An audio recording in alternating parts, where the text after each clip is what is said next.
Hi ಎಲ್ಲರಿಗೂ ನಮಸ್ಕಾರ. ಇವತ್ತಿನ ರೆಸಿಪಿ ಪೊಟ್ಯಾಟೊ ಚಿಪ್ಸ್. ಮೊದಲಿಗೆ 5 ಆಲೂಗಡ್ಡೆನ ಕ್ಲೀನಾಗಿ ತೊಳೆದು ಇಟ್ಕೊಂಡಿದ್ದೀನಿ. ಈಗ ಆಲೂಗಡ್ಡೆ ಮೇಲಿನ ಸಿಪ್ಪೆ ಎಲ್ಲ ನೀಟಾಗಿ ತೆಗಿತಾ ಇದ್ದೀನಿ. 5 ಆಲೂಗಡ್ಡೆನ ತೆಗೆದು ಇಟ್ಕೊಂಡಿದ್ದೀನಿ.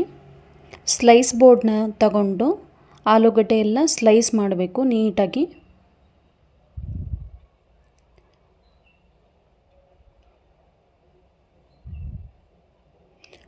ನೋಡಿ, ಪೇಪರ್ ಥರ ಸ್ಲೈಸ್ ಆಗಿದೆ. ಎಲ್ಲ ಆಲೂಗಡ್ಡೆನೂ ಸ್ಲೈಸ್ ಮಾಡಿ ಇಟ್ಕೊಂಡಿದ್ದೀನಿ. ಪೇಪರ್ ಥರ ಕಾಣಿಸ್ತಾ ಇದೆ. ಬಿಸಿ ನೀರಿಗೆ ಸ್ವಲ್ಪ ಉಪ್ಪು ಹಾಕಿ ಸ್ಲೈಸ್ ಮಾಡಿ ಇಟ್ಕೊಂಡಿರೋ ಪೊಟ್ಯಾಟೊ ಎಲ್ಲ ಹಾಕಬೇಕು. ನೋಡಿ, ಎಲ್ಲ ಹಾಕಿ ಒಂದು 5 ನಿಮಿಷ ಕುದಿಸ್ಕೋಬೇಕು.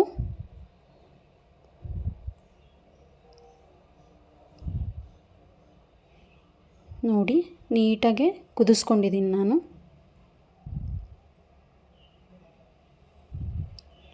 ಕುದಿಸಿ ಆರು ತೆಗ್ದಿದ್ದೀನಿ ನಾನು. ಒಂದು ಟವಲ್ಲಿಗೆ ಪೊಟ್ಯಾಟೊ ಸ್ಲೈಸ್ ಎಲ್ಲ ಬೇಯಿಸಿ ಎಣ್ಣೆ ಹಾಕಿ ಕರಿಬೇಕು. ಇವನ್ನೆಲ್ಲ ಹಗುರು ಬರುತ್ತೆ ಇದು ಕರಿಬೇಕಾದ್ರೆ. ಹೈ ಫ್ಲೇಮ್ನಲ್ಲೇ ಇರಬೇಕು. ಸ್ವಲ್ಪ ಬ್ರೌನ್ ಕಲರ್ ಆಗ್ತಾ ಇದೆ ನೋಡಿ.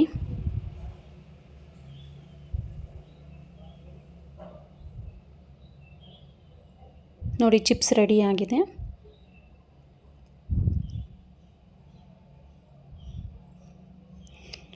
ಸ್ವಲ್ಪ ಉಪ್ಪು ಖಾರ ಹಾಕಿ ಚಿಪ್ಸಿಗೆ ಹಾಕಬೇಕು.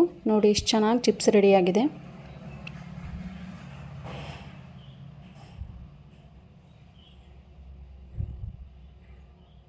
ನೋಡಿ, ಎಷ್ಟು ಚೆನ್ನಾಗಿ ಚಿಪ್ಸ್ ಎಲ್ಲ ಮುರಿದ್ರೆ ಪಟ್ ಅನ್ನಂಗೆ ಮುರಿಯುತ್ತೆ. ಈ ವಿಡಿಯೋ ಇಷ್ಟ ಆದಲ್ಲಿ ಲೈಕ್, ಶೇರ್, ಕಮೆಂಟ್ ಮಾಡಿ, ಸಬ್ಸ್ಕ್ರೈಬ್ ಮಾಡಿ. Thank you.